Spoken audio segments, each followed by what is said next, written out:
আসসালামু আলাইকুম। Hello everyone, কেমন আছেন আপনারা সবাই? আশা করছি আল্লাহর রহমতে সবাই খুব ভালো আছেন। আর আলহামদুলিল্লাহ আমিও ভালো আছি। আর আমি শাপলা মালয়েশিয়া থেকে বলতেছি। তো প্রতিদিনের মতো আজকেও কিন্তু নতুন একটা ব্লগ শুরু করতে যাচ্ছি। আর আজকের ব্লগটা শুরু করতেছি অনেক সকাল সকাল। আজকে সকালে নাস্তার সাথে কিন্তু আপনাদের সাথে আড্ডা দিব, এই জন্যই সকাল সকাল চলে আসা। তো আশা করছি আপনারা আমাদের পাশে থাকবেন এবং পুরো ভিডিওটা দেখবেন। তো চলুন ব্লগটা দেখে নেওয়া যাক। তো সকাল সকাল চলে আসলাম গ্যাসের রুমে। আর এখানে এসে দেখি শিন আপা কিন্তু রুটি বানাচ্ছে। প্রতিদিন কিন্তু শিন আপাই রুটি বানাই, তবে আজকে সকাল সকাল আমার বাবাটা ঘুম থেকে উঠছে দেখে এখন ওকে ঘুম পাড়িয়ে আমি চলে আসলাম। আজকে একটু শিন আপাকে হেল্প করব। প্রতিদিন অবশ্য হেল্প করা হয় না, কারণ আমার বাবাটা কখন ঘুমায় কখন ওঠে এর কোনো ঠিক ঠিকানা নেই।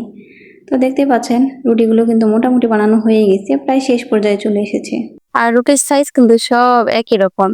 আর আমাদের বগুড়ার লোকদের সব বগুড়ারা সেই এদিকার লোকজন কিন্তু রুটি একটু বড় বড় খায়। হ্যাঁ, আমার সানন আঙ্কেল আছে, উনি তো ফোন দিলেই বলেন যাতে একটা রুটি বানায় আর একটা তাওয়া জানি ভুলে যায়। তো আমরা ওরকম করে বানাই না, এরকম ছোট ছোট রুটি বানাই। আমিও বানাইতে পারি, কিন্তু আমার বেবি আসার পর থেকে এখন পর্যন্ত রুটি বানানো হয়ে ওঠে নাই।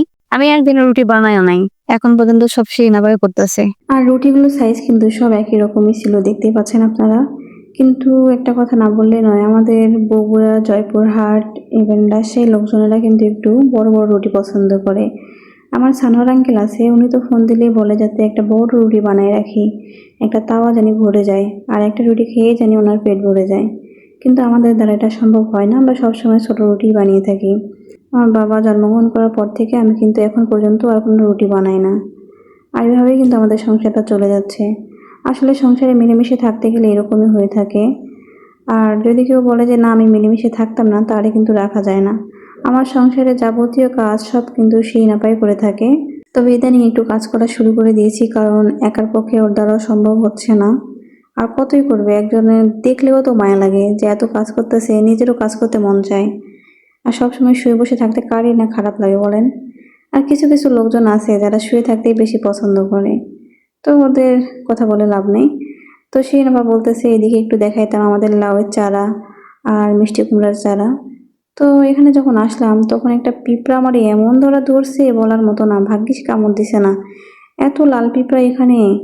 আর আপনাদেরকে তো আমি আগের ভিডিওতে দেখিয়ে দিয়েছিলাম আমাদের মিষ্টি কুমড়া গাছে কিন্তু একটা ফুল এসেছিল। ইদানিং অনেক ফুল আসতেছে, কিন্তু ফুলগুলো একটাও আটকাইতেছে না। মানে ফল যে হবে এরকমটা হচ্ছে না। আল্লাহ জানে ফল কবে আসবে। তবে একটা এসেছিল, নষ্ট হয়ে গেছে। আর এদিকে লাউ চারাটা দেখতেই পাচ্ছেন, লাউ চারাটা একটু ছোট ছিল, এখন ইদানিং অনেক বড় হয়ে গেছে। আর আমার হাজবেন্ড কিন্তু একটা মাচা দিয়ে দিয়েছে, দেখতেই পাচ্ছেন আপনারা। খুব সুন্দর যে হয়েছে, সুন্দর হয় নাই, তারপরেও যে দিয়ে দিয়েছে এটাই বেশি। তো এদিকে রুটি বানানো শেষ, তো ভাবলাম শিনাবাকে একটু হেল্প করে দিই, রুটিগুলো একটু ভেজে দিই। এই যে দেখতে পাচ্ছেন রুটি ভাজা তাওয়া। তো এই তাওয়াটার সমানে একটা রুটি বলতে বলে, সানোয়ার আঙ্কেল বলে যে এই তাওয়াটার সমান। আসলে এত বড়ই, এত বড় জানি একটা রুটি হয়, আর একটা খেয়ে জানি ওনার পেট ভরে যায়। এরকম একটা রুটি বানাই দিতাম। প্রায় ফোন দিয়ে একই কথাই, কিন্তু আমাদের দ্বারা এরকম সম্ভব হয় না। আমরা আমাদের ইচ্ছা মতো কিন্তু রুটিটা বানিয়ে নিই। আর উনি মাঝে মধ্যে এসে খায়, প্রতিদিন অবশ্য আসে না, মাঝে মধ্যে। আর আমরা তো নিয়ম করে রুটি বানানো হয় যে আমার দুইটা, রাকিবের দুইটা, শিনাপার দুইটা, ওনার হাজবেন্ড, আমার হাজবেন্ড, সবাই মিলা গুনে গুনে রুটি বানানো হয়। আর প্রতিদিন রুটি বানাইলে একটা আন্দাজ হয়ে যায়, তো সেই হিসেবে কিন্তু রুটি বানানো হয়। আর আঙ্কেল ফোন দেয় যখন রুটি বানানো শেষ হয়ে যাবে তখন। তো এই জ্বালা কার সহ্য হয় বলেন?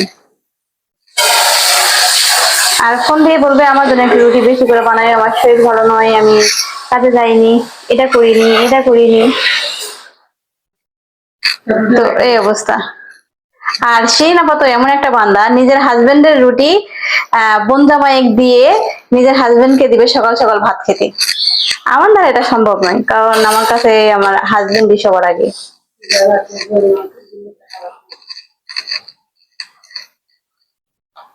তো এভাবে কিন্তু আমি রুটি ভেজে নিই। আমার মা বলে যে রুটি নাকি বেশি উল্টাতে নেই, 3 বার রুটি উল্টালেই কিন্তু রুটি ভাজা হয়ে যায়, কিন্তু আমার দ্বারা এখনো সম্ভব হয়নি। রুটি পারফেক্টলি ভাজতে পারি, কিন্তু 3 উল্টানে রুটি হবে এরকমটা আমার দ্বারা হয় না। আমি আমার মায়ের হাতে কিন্তু অনেকটা বকাও খেয়েছি এই রুটি ভাজা নিয়ে, কারণ উনি ভাজেন, এই একটা উল্টানে দিলাম, দেন আরেকটা দিলাম, শেষ। দুইটা, আর যখন দিলাম তখন একটা।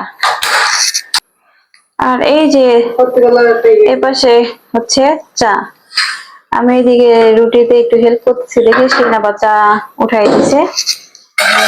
দেখা যাক কি অবস্থা। আমরা কিন্তু প্রতিদিন সকালে চা রুটি খাই।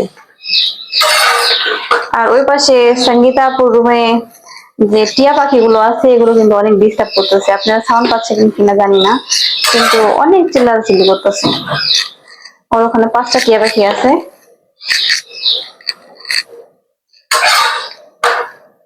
আগে লবণ দিয়ে দিছে।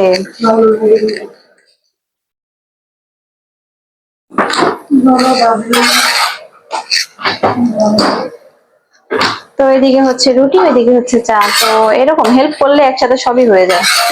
হাতে হাতে কাজ করলে কাজ কোনো ব্যাপার নয়, কিন্তু আমি করতে পারি না।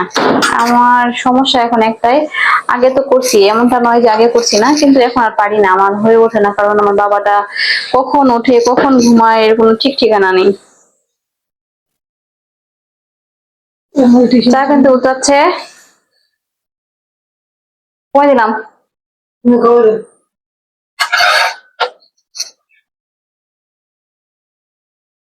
তো একইভাবে কিন্তু রুটি এবং চা বানিয়ে নেবো। রুটিটা থাক, এবার একটু চাটাই দেখিয়ে দিচ্ছি আপনাদেরকে।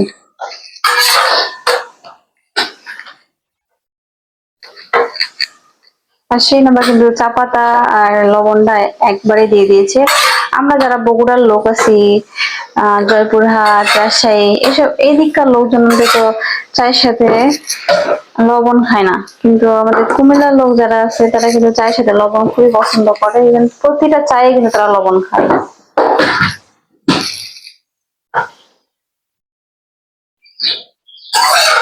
দেখতেই পাচ্ছেন চা কিন্তু উঠছে। চা বানানোর পারফেক্ট রেসিপি একটা ছাড়বো ইনশাল্লাহ। যদিও ইদানিং আর চা বানানো হয় না, আমার ননদই সবকিছু করে। আর ওর হাতের চা কিন্তু অনেক টেস্টি হয়। আমার বড় ননদ আছে, ওনার হাতের চা কিন্তু আরো বেশি টেস্টি, সিরিয়াসলি অনেক টেস্টি। আর আমার শ্বশুর বাড়িতে আমার ননদ কিন্তু 3টা। সব থেকে বেশি ভালোবাসতো আমাকে আমার বড় ননদই। এখন থেকে সেই নামটা একটু বেশি ভালোবাসে, কারণ আমি এখন বাচ্চার মা হয়ে গেছি। তবে আমার বড় ননদের কথা ভাবার মতো নয়, উনি কিন্তু আমাকে সব থেকে বেশি আদর করতো, কিন্তু এখন কাছে নেই, এটাই দুঃখের বিষয়। তো এদিকে চা হয়ে গেছে, এবার ছেঁকে নিচ্ছি। এই ছাঁকনিটা কিন্তু রিসেন্টলি আনা হয়েছে, কারণ ওই আগের চা ছাঁকনি দিয়ে শুধু চা পাতা পড়ে যায়। এটা কি অবস্থা আছে একটু চেক করে নি। কি অবস্থা সেই রাভা পড়ছে না? হ্যাঁ আলহামদুলিল্লাহ, তার মানে টাকাটা ঠিক আছে। আগের টাকাটা গচ্ছা গেছে, অনেক খাটনি করতে হয়েছে সেই না করে।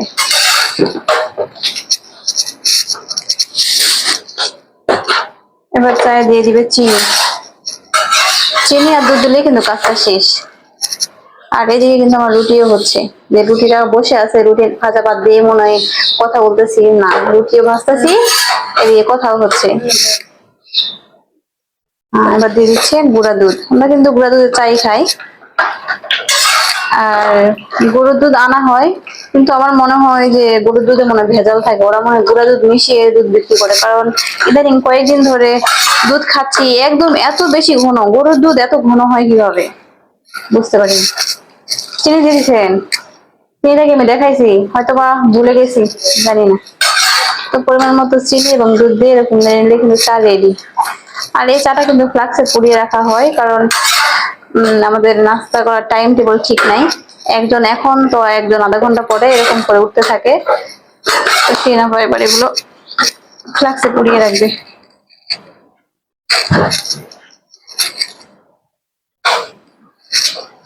আর আমাদের এই ভিডিওটা আপনারা কে কোথা থেকে দেখতেছেন অবশ্যই কমেন্ট করে জানিয়ে দেবেন। এই যে ফ্লাক্সে পোড়ানো হচ্ছে।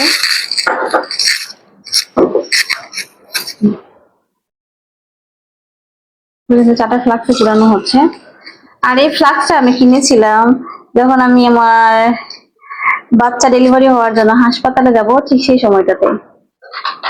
আজকে চাটা বেশি হয়ে গেছে। হ্যাঁ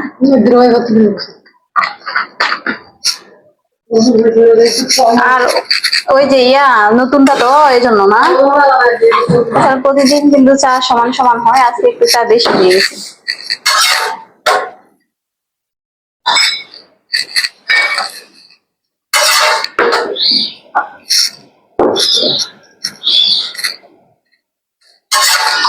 আর আমার কিন্তু রুটি খাইতে খুব একটা ভালো লাগে না, আমি কিন্তু রুটি খুব একটা পছন্দ করি না, আমার পরোটা দরকার। এই রুটি সাথে একটু তেল দিয়ে ভেজে নিলে পরোটা রেডি আমার জন্য। আমি আর রাকিব কিন্তু এভাবেই খাই।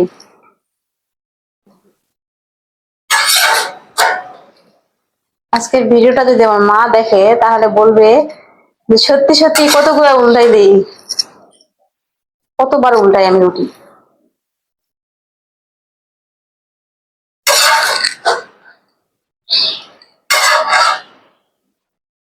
ওকে ওকে ওকে। সকাল থেকে মেমো কিন্তু আমার পিছনে মেও মেও করতেছিল, তো ভাবলাম মেমোকে একটা মাছ ভাজি দিয়ে দিই। এই মাছটা কিন্তু আগে থেকে ভাজি করা ছিল, যে নতুন করে ভাজি করে দিছি এরকমটা নয়, আগে থেকে মাছটা ভাজি করা ছিল, এখন মেমোকে দিয়ে দিলাম। আর মেমো কিন্তু অনেক মজা করেই খাচ্ছে, দেখতেই পাচ্ছেন। মেমো কিন্তু অনেক কিউট একটা বিড়াল, অনেক কিউট। আগে অনেক দুষ্ট ছিল, কিন্তু এখন অনেক শান্ত হয়ে গেছে। আগে একটু বাইরে বেরোতো, কিন্তু এখন আর বাইরেও বেরোয় না, ও শুধু খাওয়া আর ঘুমানো। আর ও কিন্তু কি বলবো, এক কথায় অসাধারণ। কিন্তু মতি আসার পর থেকে ও এতটা শান্ত হয়ে গেছে বলার মতো না। তো মাছ ভাজিটা দিলাম, মেমো কিন্তু মজা করেই খাচ্ছে।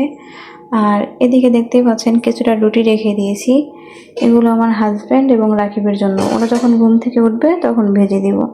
তো আমি ওইদিকে নাস্তা করে নেব। তো ওইদিকে নাস্তা বানানো শেষ, চলে আসলাম খাওয়ার জন্য। আমি এখানে মাত্র একটু চা নিব, আমার বাবাটা উঠে গেছে, আওয়াজ পাইতেছি।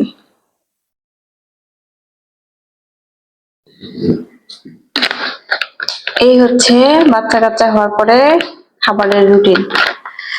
গরম ভাত খাইতে হলে এসে আসছে, আর লাস্টের দিকে আমার চা পড়তেছে।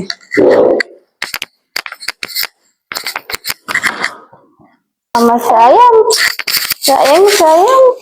Good morning, good morning, good morning, good morning.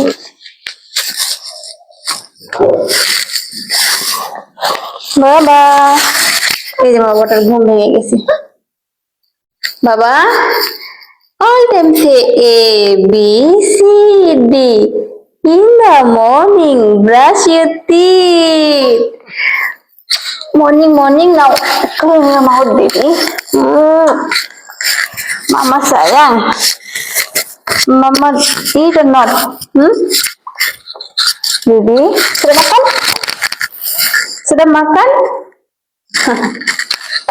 Shinaba, ও উঠে গেছে, আমি চাটা ঢালছি আর ও উঠে গেছে।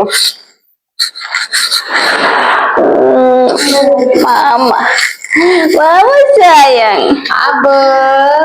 Apa শোনো না, কাকা তো চিল্লাই যখন বাবা কারে দেখে চিল্লাইতা, কারে তোমার আমুর দেখছো না দেখিয়া আমুর। আলহামদুলিল্লাহ, আলহামদুলিল্লাহ। গু গু গু গু গু। মগু মগু করে কান্দে কান্দে কান্দে কান্দে বড় কি। এক মিনিট একটু খায় না, ছাড়া খাইতে পারতাম না শেষে আবার। হ্যাঁ তাই না দেখো আমি কি ভিডিও করতে। হ্যাঁ, ভিডিওতে চাপ দিছি, এরকমই জানো। এখন কি করব? আমি মানে যদি উড়ে তাহলেই তো আমি দেখতে আর লাগলো দেখতে ধরেছো তো কিছু বলার মতো ধরেছে তেল মিলে গেছে তাই না বলছে না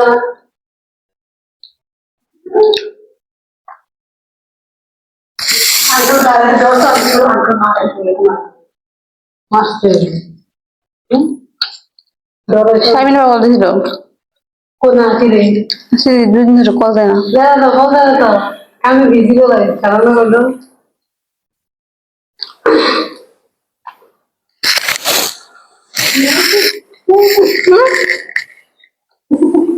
Makan?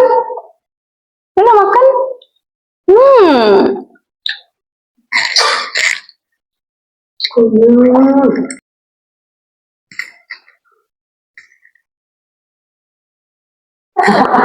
তো এইভাবে সকালে নাস্তাটা করে নিলাম।